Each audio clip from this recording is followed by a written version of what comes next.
Hi, my name is Erin Jackson, and I'm here to talk about why there are Buddhist statues in Muslim Pakistan. If you look at the world right now, it's a lot different than it was thousands of years ago. If you look, borders have changed, nations and kingdoms have risen and fallen, and different religions have spread throughout the world. So it shouldn't be too much of a shocker to realize that Pakistan wasn't always Muslim. And to be honest, the first time that I heard that Pakistan wasn't always Muslim is through the book that we all have been reading called I Am Malala. So hopefully you all have been doing your reading like our teacher wants us to. Sorry, our professor wants us to.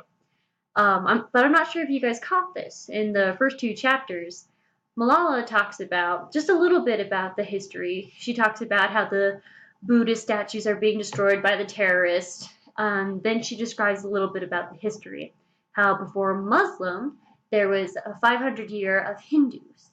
And then before that, there were the Buddhists. And those were the people who built these statues. So then we have to ask, who influenced them? We have one person to thank. His name is Ashoka.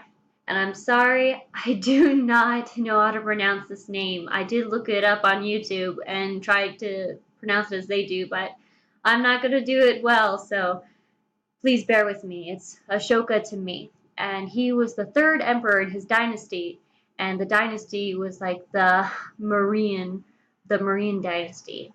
And at that time, he was a pretty good leader.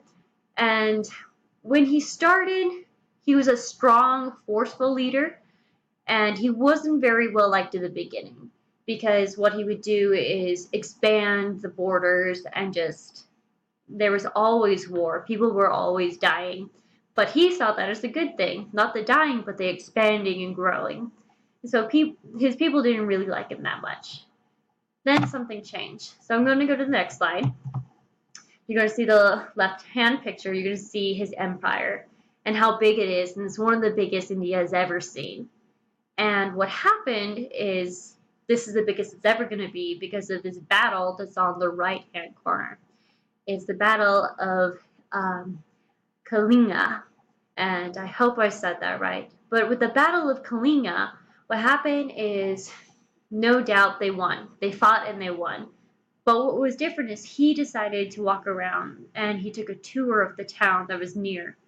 And anyways, he saw some horrific things that changed his life. So in this next slide, it's a little monologue of what changed him. And don't worry, I'm not going to read it.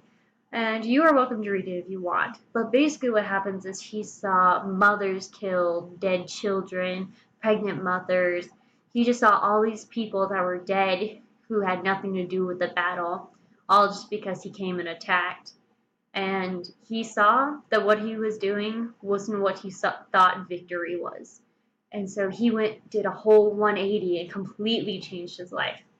And so instead of going and conquering the world, he actually put an end to his war permanently. And he wanted to change and he wanted to find peace.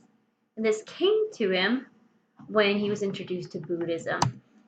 So our next slide, he didn't just like embrace it for himself. He was like, oh my gosh, this has brought me peace. I'm going to tell my entire empire what this is.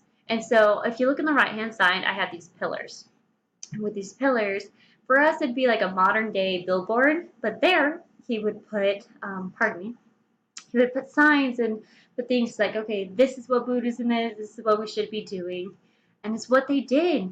And more importantly, it's what he did. And he wasn't just talk, he did what he said. He went around to the people, he showed that he had changed his life, he didn't go back to war. He was a great emperor. And they built these statues, and that's in the next slide. These statues that you see, they built them in respect, and they honestly believed in this religion.